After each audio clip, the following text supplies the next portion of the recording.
I found that nothing in life is worthwhile unless you take risks. Nothing. Nelson Mandela said, there is no passion to be found playing small and settling for a life that's less than the one you're capable of living. Now, I'm sure in your experiences in school and applying to college and picking your major and deciding what you want to do with life, I'm sure people have told you to make sure you have something to fall back on. Make sure you got something to fall back on, honey. But I never understood that concept, having something to fall back on. If I'm going to fall, I don't want to fall back on anything. I want to fall forward. I figure at least this way I'll see what I'm going to hit. Without consistency, you'll never finish.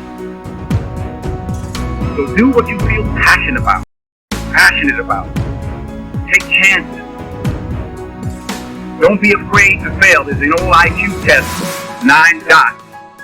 And you had to draw 5 lines with a pencil within these 9 dots without lifting the pencil. The only way to do it was to go outside the box. Don't be afraid to think outside the box. Don't be afraid to fail big, to dream big. But remember, dreams without goals are just dreams.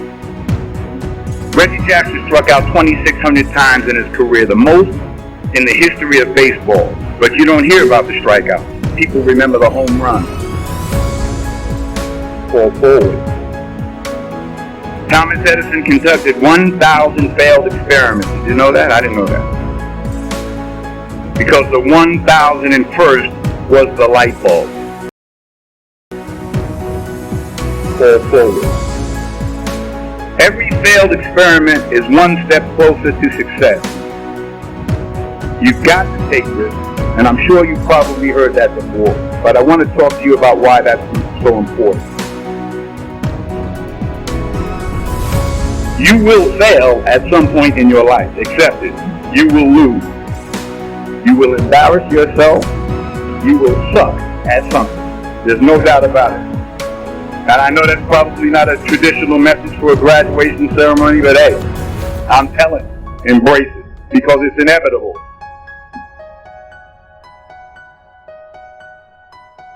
In the acting business, you fail all the time. Early on in my career, I auditioned for a part in a Broadway musical.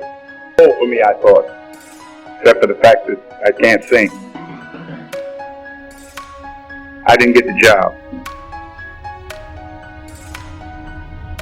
But here's the thing. I didn't quit. I didn't fall back. I walked out of there to prepare for the next audition, and the next audition, and the next audition. I prayed. I prayed. And I prayed. But I continued to fail, and fail. But it didn't matter, because you know what? There's an old saying. You hang around the barbershop long enough, sooner or later you're going to get a haircut. So you will catch a break, and I did catch a break. Last year, I did a play called Fences on Broadway. But here's the kicker. It was at the Court Theater. It was at the same theater that I failed that first audition 30 years prior. The point is, every graduate here today has the training and the talent to succeed. But do you have the guts to fail? If you don't fail, you're not even trying. I'll say it again. If you don't fail, you're not even trying. To get something you never had, you have to do something you never did. Imagine you're on your deathbed, and standing around your deathbed are the ghosts representing your unfulfilled potential. The ghosts of the ideas you never acted on. The ghosts of the talents you didn't use. And they're standing around your bed, angry, disappointed, and upset. They say we came to you because you could have brought us to life, they say. And now we have to go to the grave together. So I ask you today,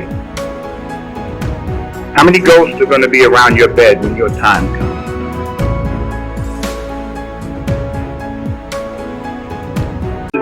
Some of you are theologians, nurses, sociologists. Some of you have money. Some of you have patience. Some of you have kindness. Some of you have love. Some of you have the gift of long suffering. Whatever it is, whatever your gift is, what are you going to do with what you have? All right, now here's my last point about failure. Sometimes the best way to figure out where you're going. Your life will never be a straight path. I began at Fordham University as a pre-med student. I took a course called cardiac morphogenesis. I couldn't read it, I couldn't say it, I sure couldn't pass it. So then I decided to go into pre-law, then journalism. And with no academic focus, my grades took off in their own direction. I was a 1.8 GPA, and the university very politely suggested that it might be better to take some time off. I was 20 years old. I was at my lowest point. And then one day, and I remember the exact day, March 27th, 1975, I was helping my mother in her beauty shop. My mother owned a beauty shop up in Mount Vernon. And there was this older woman who was considered one of the elders in the town. I didn't know her personally, but I was looking in the mirror, and every time I looked in the mirror, I could see her behind me. She was staring at me. She just kept looking at me. Every time I looked at her, she kept giving me these strange looks. So she finally took the dryer off her head and said something I'll never forget. She said, "Young boy, I have a prophet, a spiritual prophet." She said, "You are going to travel the world and speak to millions of people." And in the years that followed, just as that woman prophesied, I have traveled the world and I have spoken to millions of people through my movement. Millions who up till this day couldn't see me. Who up till this day I couldn't see while I was talking to them. And they couldn't see me. They could only see the movement. They couldn't see the real me. But I see you today. And I'm encouraged by what I see. And I'm strengthened by what I see. Because taking risk is not just about going for a job. It's also about knowing what you know and what you don't know. It's about being open to people and to ideas. The chances you take, the people you meet, the people you love, the faith that you have, that's what's going to define you. Never be discouraged. Never hold back. Give everything you got. And when you fall throughout life, remember this.